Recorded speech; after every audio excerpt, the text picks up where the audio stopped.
I used to work at a flower shop on Armitage. I remember this one man who came in right before Valentine's Day to place 3 orders, one right after the other. 3 identical orders to 3 different women. He was very matter-of-fact about the whole transaction. The arrangements he picked were really lovely and far from cheap. I think the total tab was about $200. I carefully copied all the messages that he gave me onto the little Valentine's cards. To Josie, my one and only, all my love, Rick. To Hope, my one and only, all my love, Rick. To Sylvia, my one and only, all my love, Rick. And on that last one, the one to Sylvia, he told me sort of as an afterthought to underline the word all. So I guess with Sylvia, it must have been true love.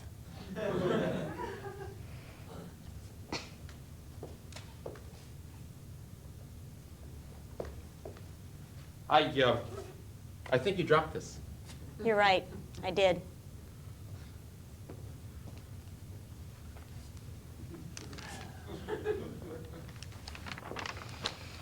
You've heard of the sins of the fathers being visited upon the sons, right? Never struck me as a particularly fair arrangement.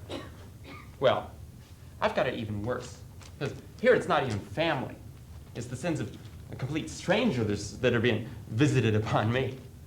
Her ex-lovers and flower shop customers, for Christ's sake.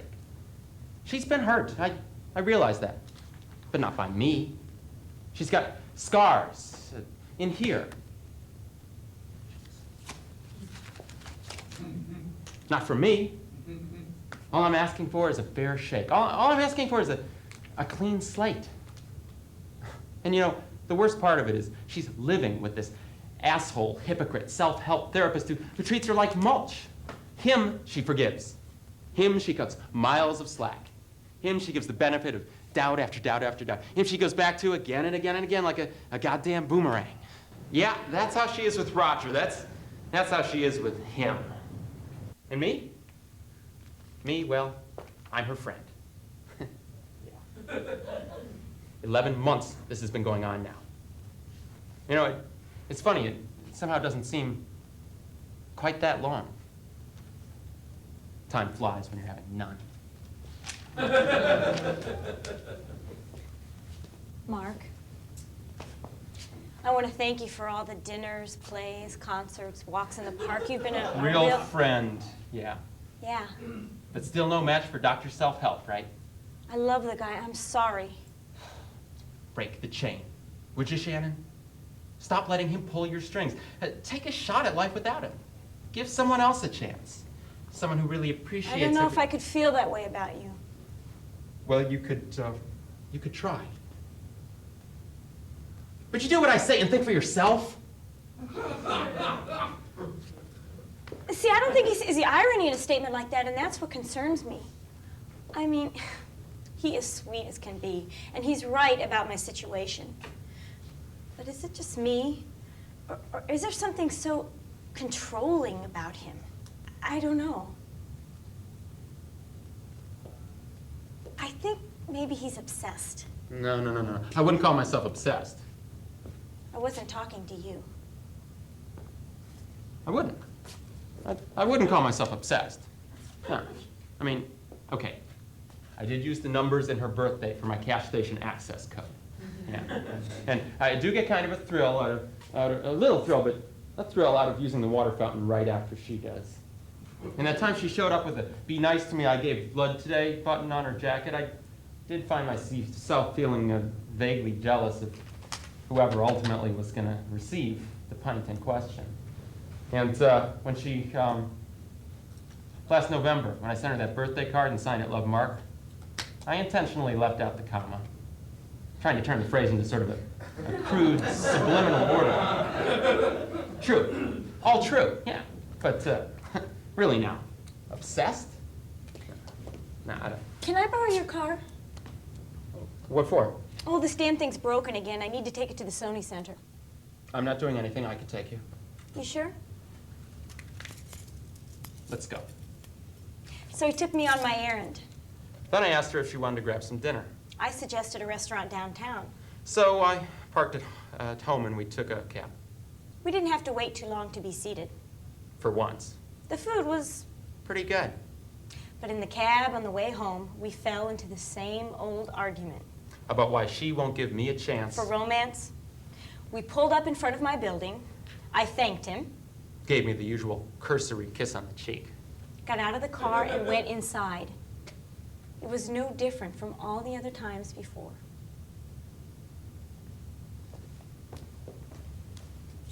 Oh, yes, it was. Quite different. Because this time the driver had been listening to us real closely. And as we pulled away from in front of her building, he started talking to me. He said he had been in my shoes. I told him I'd do just about anything to take the damn things off. He said he was from Haiti. And that over there they have ways to, how did he put it, remedy such situations. Yeah. Well, I had no idea what he was talking about, but I said, Haiti is pretty far away. Sort of unstable at the moment, too, isn't it? He said, there is one place closer. And then he didn't say another word at all. Well, when we pulled up in front of my building, I reached up to hand him the fare. He took it, then grabbed my wrist and stuck something pointy into my palm. I tried to pull away, but then I saw all it was he was holding was a pen. He wrote something right here, and then he let me go. I got out of the cab, my heart pounding, and slammed the door, and as he drove away, I tried to see what it was he had written, but it was too dark out. So I hurried inside and turned on the light. It was a long-distance telephone number.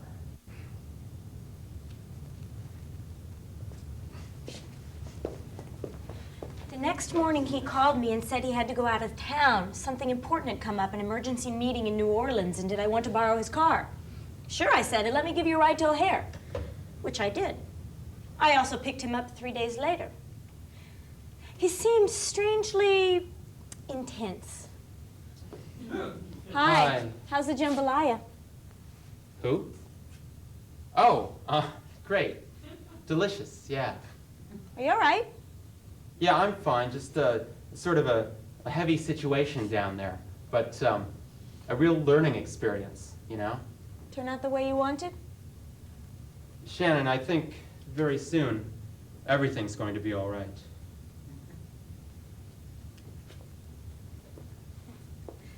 We drove back into the city, and when we pulled up in front of my building, Mark asked if he could use the bathroom.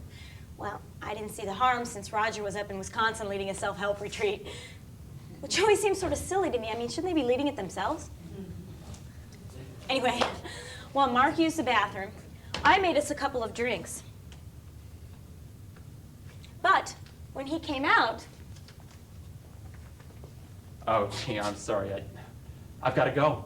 I've phone calls to make, loose ends to tie up, you know? Yeah. Bye. Mark?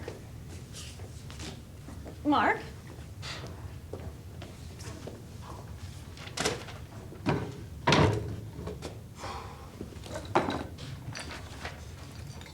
I hope I get this right. I should have taken some notes.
Something's different. I can't get him out of my mind. Maybe it's because he left so suddenly the other day and with such a sense of purpose. The mystery of it intrigued me. Usually it's me who leaves. Why hasn't he called? Maybe he's lost interest. Maybe he met somebody on his trip. Maybe he's finally just given up. Maybe it's not too late. Mark? Yes? It's not too late, is it? Not at all. Right on time. Shannon. Yes, Mark. Spend the night. All right.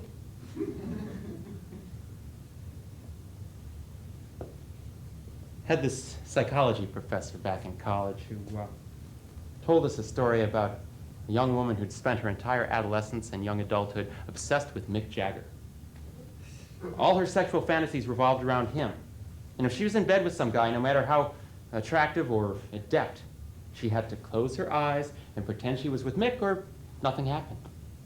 Then one day, when the Stones were on tour and passing through her town, through a friend of a friend, she not only managed to meet Jagger, but actually ended up going back to his hotel room with him. But when they got into bed, she found that she had to close her eyes and pretend she was with her fantasy Mick. Because after all those years and all those expectations, the reality just couldn't possibly live up to her ideal. But with Shannon, my eyes stayed open. Yeah. I spent the night. And the next night. And the next. But not the night after that. No. No, Roger was back home by then, and so was she. I still love him. I love them both. I'd cast a hex to make her want me, but not to make her stop wanting him. Oh, stupid. I love them both, so I'll see them both. Yeah.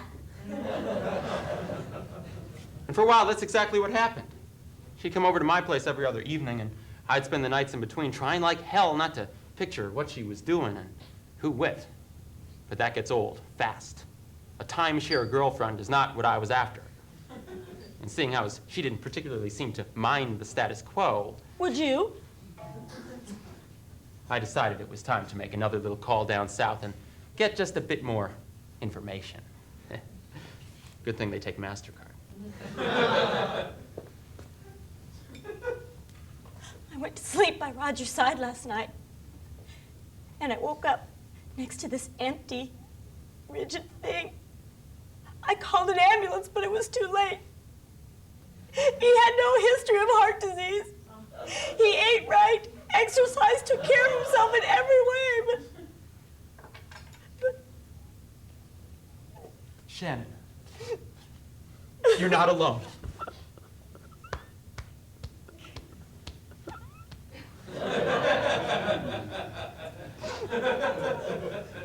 I was there, you know.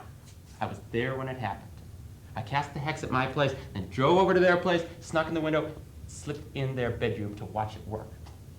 By the time I got there, he was almost gone already. And when I could see that he was about to breathe his last breath, I bent down over his head, said a quick incantation, pressed my lips against his, and sucked that last breath right out of him. When Roger gave up the ghost, I caught it and put it right in here. Well, well, well. Dr. Self-Help? Help yourself now. I'm okay, you're okay. I don't think so. No, more like I'm okay, you're dead! You ever make a zombie? And I don't mean with vodka. But that's another story. right after the funeral, I moved in with Mark. We got along really well for a while. I don't think I've ever known anyone so devoted.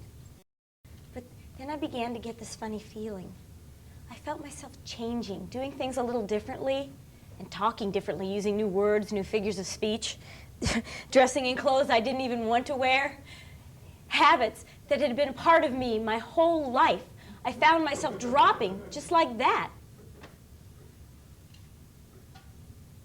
Shannon. Yeah, hon? You ever consider getting a pair of those blue-tinted contact lenses?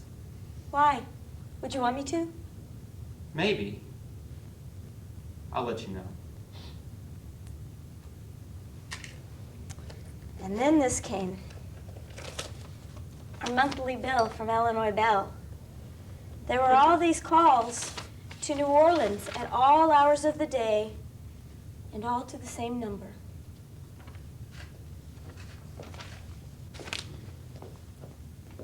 Funny thing about love, no matter how much you care for someone, no matter how much they enchant you, no matter how wonderful they are in however many ways, there's always room for improvement. Most people just don't have the means. Most people, well, they lack the expertise. In fact, most people wouldn't have a clue where to begin. I, on the other hand, thanks to a certain friend of mine down Louisiana way. Yes, I know about your friend. Do you? I called her. We had a long talk. And? And I'm flattered that you would go to such great lengths for me. You don't mind? Not a bit. Really, Shannon, it's okay? Mark, I think very soon everything's going to be all right.